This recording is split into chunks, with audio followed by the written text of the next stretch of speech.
നമസ്കാരം. പോളണ്ട് മലയാളിയുടെ പുതിയൊരു വീഡിയോയിലേക്ക് എല്ലാവർക്കും സ്വാഗതം.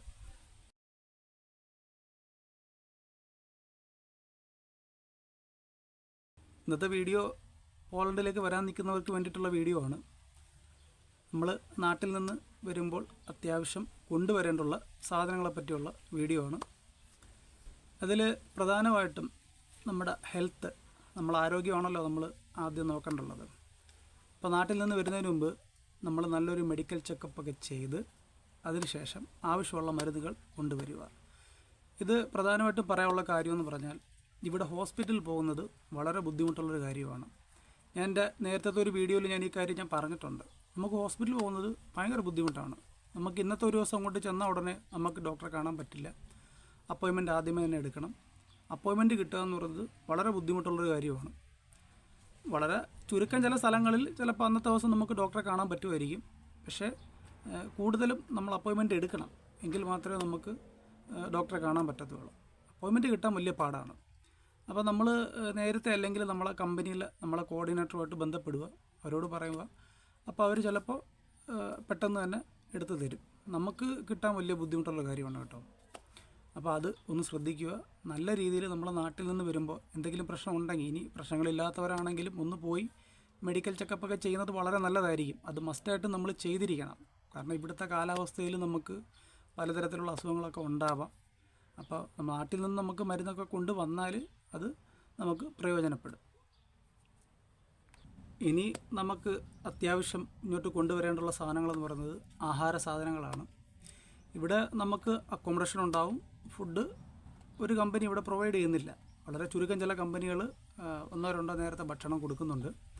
അപ്പം ബാക്കി 90% നമുക്കിവിടെ ഫുഡെന്ന് പറഞ്ഞ സാധനം കിട്ടില്ല. അപ്പോൾ നമ്മൾ നാട്ടിൽ നിന്ന് ആദ്യം വരുമ്പോൾ നമുക്ക് കുറച്ച് സാധനങ്ങൾ കൊണ്ടുവന്നു കഴിഞ്ഞാൽ നമുക്ക് 2-3 മാസമൊക്കെ അത്യാവശ്യം നല്ല രീതിയിൽ പിടിച്ച് നിൽക്കാം.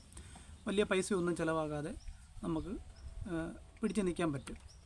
അപ്പോൾ നമ്മളെന്താണ് ശരിക്കും അവിടെ നിന്ന് ഇങ്ങോട്ട് വരുമ്പോൾ കൊണ്ടുവരാനുള്ളത് ആഹാര സാധനങ്ങൾ. അതിൽ പ്രധാനമായിട്ടും ഈ മസാലപ്പൊടികളൊക്കെ തന്നെയാണ്. ഇപ്പോൾ ഈ പറഞ്ഞ കണക്ക് മഞ്ഞൾപ്പൊടി, മല്ലിപ്പൊടി, മുളക് പൊടി, പിന്നെ എന്താ പറയുന്നത് ഗരം മസാല, ധാന്യങ്ങൾ വാങ്ങിച്ച് ഉണക്കി പൊടിച്ചൊക്കെ കൊണ്ടുവരിക. പെരിഞ്ജീരകം, ഉലുവ, ഈ പിഴുപുളി, അങ്ങനെയുള്ള സാധനങ്ങളൊക്കെ കൊണ്ടുവന്നാൽ ഇപ്പോൾ പിഴുപുളിയൊക്കെ ഉണ്ടെങ്കിൽ നല്ല മീൻകറിയൊക്കെ വെച്ച് നമുക്ക് കഴിക്കാം. അപ്പോൾ ഇവിടെ ഈ ലിറ്റിൽ ഇന്ത്യ എന്ന് പറഞ്ഞിട്ട് ഓൺലൈൻ ഷോപ്പുണ്ട്. നമുക്ക് അതുവഴി സാധനങ്ങളൊക്കെ കിട്ടും. എന്നാലും പല സാധനങ്ങളും നമുക്ക് ഇവിടെ കിട്ടാറില്ല. നമ്മുടെ നാട്ടിൽ കിട്ടുന്ന കണക്കുള്ള പല സാധനങ്ങളും കിട്ടാറില്ല. ഉദാഹരണത്തിന് ഇവിടുത്തെ സൂപ്പർ മാർക്കറ്റിലൊക്കെ പോയി കഴിഞ്ഞാൽ ഈ പച്ചമുളകൊന്നും കിട്ടില്ല. ഇപ്പോൾ പച്ചക്കറി ഐറ്റംസിൽ തന്നെ ആണെങ്കിൽ തന്നെ നമ്മളെ നാട്ടിലെ കണക്ക് ചേന, ചേമ്പ്, കാച്ചിൽ ഇങ്ങനെയുള്ള സാധനങ്ങളൊന്നും കിട്ടില്ല. ക്യാരറ്റ്, ഉരുളക്കിഴങ്ങ്, തക്കാളി, അങ്ങനെയുള്ള സാധനങ്ങൾ വളരെ ചുരുക്കം, എന്താ പറയുക ചുരുക്കം ചില സാധനങ്ങളൊക്കെ കിട്ടത്തുള്ളൂ പച്ചക്കറി ഐറ്റംസിൽ. നമ്മുടെ നാട്ടിലെ കൂട്ടെല്ലാം ഒന്നും കിട്ടില്ല. അപ്പോൾ നമുക്ക് നാട്ടിൽ നിന്ന് പച്ചക്കറിയൊന്നും ചുമന്നോട്ട് വരാൻ പറ്റില്ല. പക്ഷേ അത്യാവശ്യം നല്ല സാധനങ്ങൾ ഇപ്പോൾ ഈ ലിറ്റിൽ ഇന്ത്യ എന്ന് പറഞ്ഞിടത്ത് പച്ചക്കറിയൊക്കെ കിട്ടും. പക്ഷേ നമ്മളത് വാങ്ങിച്ച് ഓൺലൈൻ വഴി ബുക്ക് ചെയ്ത് അതിവിടെ വരുമ്പോഴത്തേക്ക് ഒരു പരുവമാവും. അപ്പോൾ നമ്മൾ നാട്ടിൽ നിന്ന് ഇങ്ങോട്ട് വരുമ്പോൾ പ്രധാനമായിട്ടും കൊണ്ടുവരിക എന്ന് പറയുന്നത് ഈ പറഞ്ഞ മസാല ഐറ്റംസൊക്കെ തന്നെയാണ്. ഇവിടെയും മസാല ഐറ്റംസ് കിട്ടുമെങ്കിലും എന്താ പറയുന്നത് ഈ പാക്കറ്റിൽ വരുന്നതുകൊണ്ട് അതിനത്ര ഒരു ടേസ്റ്റ് ഒന്നും ഉണ്ടാവില്ല. അപ്പോൾ നമ്മൾ ഒരു വർഷത്തേക്കോ അങ്ങനെയുള്ള സാധനങ്ങളൊക്കെ കൊണ്ടുവന്നാൽ, നാട്ടിൽ നിന്ന് കൊണ്ടുവന്നാൽ അത് വളരെ നല്ല കാര്യമായിരിക്കും. ഇപ്പോൾ നമുക്ക് ഇവിടെ പൈസയ്ക്കൊരു ബുദ്ധിമുട്ടുണ്ടെങ്കിൽ നമ്മൾ ആരുടെടുത്തെങ്കിലും ചോദിച്ചാൽ നമുക്ക് പൈസയൊക്കെ തരും. പക്ഷേ ഇച്ചിരി ഗരം മസാല ഒഴിച്ചാൽ ഒരുത്തിനും തരത്തില്ല. ഇനി കൊണ്ടുവരാനുള്ളതെന്ന് പറയുന്നത് പാത്രങ്ങളൊക്കെയാണ്. പാത്ര ഐറ്റംസാണ്. അതിൽ ഇമ്പോർട്ടൻ്റ് ആണ് കുക്കർ. ഒരു 5 ലിറ്ററിൻ്റെയെങ്കിലും കുക്കർ നമ്മൾ മസ്റ്റായിട്ട് കൊണ്ടുവരണം. ഇതിൽ ഇവിടെ എന്ന് പറഞ്ഞാൽ ഇൻഡക്ഷൻ ബേസ്ഡ് ആയിട്ടുള്ള അടുപ്പുകളാണ് കൂടുതലുള്ളത്. അപ്പം ഇൻഡക്ഷൻ ബേസ്ഡ് ആയിട്ടുള്ള കുക്കർ കൊണ്ടുവരുന്നതായിരിക്കും നല്ലത്. കുക്കർ മാത്രമല്ല, ഈ ഡ്രൈ പാനും കൊണ്ടുവരുന്നത് നല്ലതായിരിക്കും. ഡ്രൈ പാനും എന്താ പറയുന്നത് ഇവിടെ കിട്ടും, പക്ഷേ അത്ര പോരാ. ഞാൻ 1-2 മേടിച്ച് ഉപയോഗിച്ചിട്ട് അത് പെട്ടെന്ന് ചീത്തയായി പോകുന്നതാണ് കണ്ടത്. അപ്പോൾ ഡ്രൈ പാനൊക്കെ കൊണ്ടുവരിക. ഇവിടെ 50 സ്ലോട്ടി, 60 സ്ലോട്ടി ആ റേഞ്ചൊക്കെയാണ് ഡ്രൈ പാൻ്റെ വില. അപ്പോൾ അത്രയും പൈസ ഈ 60 സ്ലോട്ടി എന്നൊക്കെ പറഞ്ഞാൽ നമ്മളെ നാട്ടിൽ 1200 രൂപ ആ ഒരു റേഞ്ചൊക്കെ വരും.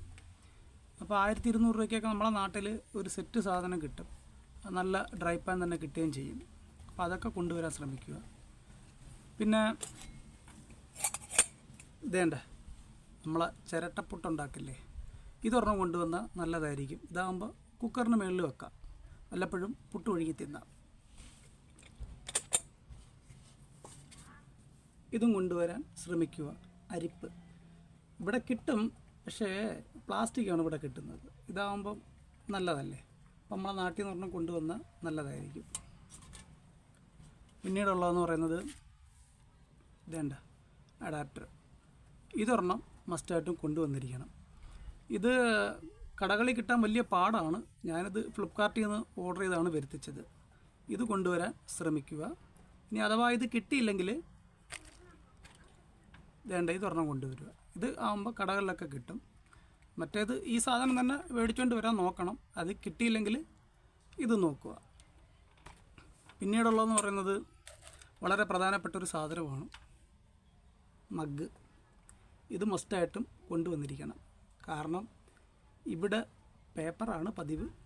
പക്ഷേ നമുക്ക് എന്താ പറയുക, നമ്മൾ ആ ഒരു എന്താ പറയുക, ഇവരുടെ ഒരു കൾച്ചറിൻ്റെ ഭാഗമാണത്. നമുക്കത് പറ്റില്ല. അപ്പോൾ നമുക്ക് മസ്റ്റായിട്ടും ഇത് ആവശ്യമാണ്. ഇത് പറയാനുള്ള കാരണം എന്ന് പറയുന്നത്, ഇവിടുത്തെ ചില അക്കോമഡേഷൻ എന്ന് പറയുന്നത് ഈ ചിലർക്ക് ഫ്ലാറ്റ് ആവാം, ചിലർക്ക് വില്ല ആവാം. ഇപ്പോൾ ചിലയിടത്ത് ബാത്റൂം ടോയ്ലറ്റ് സെപ്പറേറ്റും കുളിക്കുന്നതിന് സെപ്പറേറ്റ് ആയിരിക്കും. അപ്പോൾ വെള്ളം ഉണ്ടാവില്ല. അപ്പോൾ നമ്മൾ എന്താ പറയുന്നത്, ഈ ബോട്ടിലൊക്കെ കൊണ്ടുപോകേണ്ടി വരും. അതിലും ഭേദം മഗ്ഗുണ്ടെങ്കിൽ വളരെ ഉപകാരമായിരിക്കും. പിന്നെ വരുമ്പോൾ കൊണ്ടുവരേണ്ടുള്ള സാധനങ്ങളെന്ന് പറയുന്നത് അച്ചാർ, ചമ്മന്തിപ്പൊടി, അതൊക്കെ കൊണ്ടുവന്നാൽ അത്യാവശ്യം നമുക്ക് കുറച്ച് നാൾ പിടിച്ചിരിക്കാം. ഈ ചൂര മീനൊക്കെ ഉണ്ടല്ലോ, കേരച്ചൂര, അതൊക്കെ വാങ്ങിച്ച് അച്ചാറിട്ടുകൊണ്ട് വന്നാൽ നല്ലതായിരിക്കും. ഇനി പ്രധാനമായിട്ടും പറയാമെന്ന് പറയുന്നത്, ഇപ്പോൾ നമ്മുടെ നാട്ടിൽ നിന്ന് ഇങ്ങോട്ട് സാധനങ്ങൾ കൊണ്ടുവരുന്നതിനൊരു ലിമിറ്റേഷൻ ഉണ്ട്. അപ്പോൾ നമുക്ക് ഫ്ലൈറ്റിൽ 20 കിലോയോ 30 കിലോയോ ഒക്കെ നമുക്ക് കൊണ്ടുവരാൻ പറ്റത്തുള്ളൂ. അപ്പോൾ അത്യാവശ്യ സാധനങ്ങൾ ഓർത്ത് വെച്ച്, അല്ലെങ്കിൽ നമ്മൾ മറന്നു പോകാതിരിക്കാൻ എഴുതിയൊക്കെ വെച്ചിട്ട് സമയമാകുമ്പം വാങ്ങിച്ചുകൊണ്ട് വരാൻ ശ്രമിക്കുക. ഒരു കാര്യം കൂടെ പറയാം, ഇപ്പോൾ നമുക്ക് 2-3 കിലോ അരി കൊണ്ടുവരുന്നത് നല്ലതായിരിക്കും കേട്ടോ. അതാകുമ്പോൾ ഇവിടെ ഈ ബസ്മതി റൈസേ കിട്ടത്തുള്ളൂ. നമ്മളെ നാട്ടിലെ അരിയൊന്നും കിട്ടത്തില്ല. ലിറ്റിൽ ഇന്ത്യ ഓൺലൈൻ ഷോപ്പിൽ കിട്ടും, പക്ഷെ വന്ന ഉടനെ നമുക്ക് അത് ബുദ്ധിമുട്ടുള്ളൊരു കാര്യമാണ് സാധനങ്ങൾ വാങ്ങിക്കുക എന്ന് പറയുന്നത്. നാട്ടിൽ നിന്നൊരു 2-3 കിലോ അരിയും കൂടെ കൊണ്ടുവന്നാൽ നമുക്ക് അത്യാവശ്യം കുറച്ച് നാൾ പിടിച്ചിരിക്കാനുള്ളതാവും. അപ്പോൾ അത് മറക്കരുത്. ഇനി പറയാനുള്ളതെന്ന് പറയുന്നത് ഇവിടുത്തെ പാചക രീതികളെക്കുറിച്ചാണ്. അപ്പം നമ്മൾ വന്ന് നമ്മളെ സുഹൃത്തുക്കളൊക്കെ ആയിട്ട് ഒരുമിച്ചായിരിക്കും ഒരു മെസ്സ് പോലെ അങ്ങനെയൊക്കെ ആയിരിക്കും പാചകം ചെയ്ത് കഴിക്കുന്നത്. ഞാൻ എൻ്റെ ഒരു അഭിപ്രായം പറയുകയാണ്, അത് നിങ്ങൾക്ക് ഇഷ്ടമുണ്ടെങ്കിൽ സ്വീകരിക്കുക. നമ്മൾ സ്വന്തമായിട്ട് വെച്ച് കഴിക്കുന്നത് തന്നെ ആയിരിക്കും പൊതുവെ നല്ലത്. കാരണം എന്ന് പറഞ്ഞാൽ ഇപ്പം മെസ്സിലാവുമ്പോൾ ഒരാൾ വെക്കുന്നത് ഒരാൾക്ക് ഇഷ്ടപ്പെടണമെന്നില്ല, നമ്മൾ വെക്കുന്നത് അവർക്ക് ഇഷ്ടപ്പെടണമെന്നില്ല. പിന്നെ കണക്ക് പറഞ്ഞും അങ്ങനെ ഇങ്ങനെയൊക്കെ പിന്നെ വഴക്കും ബഹളവും. നമ്മൾ ഈ ഡ്യൂട്ടിയൊക്കെ കഴിഞ്ഞിട്ട് വന്നായിരിക്കും പാചകം ചെയ്യുന്നത്. ചിലപ്പോൾ ഒരു ദിവസം ഇന്ന് നീ പാചകം ചെയ്യും, നാളെ ഞാൻ പാചകം ചെയ്യാം. ചിലർക്ക് മടിയായിരിക്കും, ചിലർക്ക് എണീക്കാൻ പറ്റില്ല, പിന്നെ അത് വേറെ രീതിയിലൊക്കെ പോകും. അപ്പോൾ ഒറ്റയ്ക്ക് പാചകം ചെയ്ത് കഴിക്കുന്നതാണ് നല്ലത്. അതാകുമ്പോൾ ടെൻഷനില്ല, നമുക്കിഷ്ടമുള്ള കണക്ക് വെച്ച് കഴിക്കാം.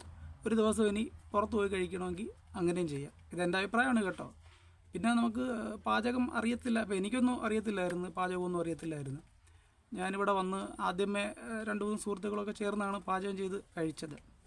പിന്നെ ഞങ്ങളെല്ലാം കൂടെ അങ്ങ് എടുത്തൊരു തീരുമാനമാണ്, സെപ്പറേറ്റ് നമുക്ക് മാറാം, ഒറ്റയ്ക്ക് പാചകം ചെയ്ത് കഴിക്കാം. അതാകുമ്പോൾ ഈ പറഞ്ഞ കണക്ക് ഫ്രീ ആയിട്ടിരിക്കും, ടെൻഷനില്ല, നമുക്കിഷ്ടമുള്ളത് കഴിക്കുകയും ചെയ്യാം. അപ്പോൾ അത് നല്ലൊരു കാര്യമാണ്, ശ്രദ്ധിക്കുക. പാചകം ചെയ്യാൻ അറിയില്ല എന്ന് നമ്മൾ ചിന്തിക്കേണ്ട, നമ്മൾ തന്നെ ഇതെല്ലാം അങ്ങ് പഠിച്ചോളും. അപ്പോൾ എല്ലാവരും സ്വന്തം പഠിച്ചുകൊണ്ടൊന്നും അല്ലല്ലോ വരുന്നത്, നമ്മൾ ഓരോന്ന് ചെയ്താണല്ലോ പഠിക്കുന്നത്. അപ്പോൾ അതൊക്കെ ഒന്ന് ശ്രദ്ധിക്കുക. അപ്പോൾ ഇങ്ങോട്ട് വരാൻ നിൽക്കുന്നവർ ഈ പറഞ്ഞ കാര്യങ്ങളൊക്കെ ഒന്ന് ശ്രദ്ധിക്കുക, നിങ്ങൾക്കത് ഉപകാരപ്പെടും. അപ്പോൾ വീഡിയോ ഇവിടെ അവസാനിപ്പിക്കുകയാണ്. വീഡിയോ നിങ്ങൾക്ക് ഇഷ്ടമായി കാണുമെന്ന് വിചാരിക്കുന്നു. ലൈക്ക് ചെയ്യുക, ഷെയർ ചെയ്യുക, നിങ്ങളുടെ അഭിപ്രായങ്ങളൊക്കെ കമൻറ്റുകളായി രേഖപ്പെടുത്തുക. പിന്നെ ചാനൽ സബ്സ്ക്രൈബ് ചെയ്യാൻ മറക്കരുത്. നിങ്ങൾക്കറിയാം എനിക്ക് ഒരുപാട് സബ്സ്ക്രൈബേഴ്സൊന്നുമില്ല, അത്യാവശ്യം ആൾക്കാർ വീഡിയോ ഒക്കെ കാണുന്നുണ്ട്. കാണുന്നവർ ദയവ് ചെയ്ത് ചാനൽ സബ്സ്ക്രൈബ് ചെയ്യുക, നിങ്ങളെ സപ്പോർട്ട് ഉണ്ടാവുക. പുതിയൊരു വീഡിയോയുമായി വീണ്ടും കാണാം. Good bye.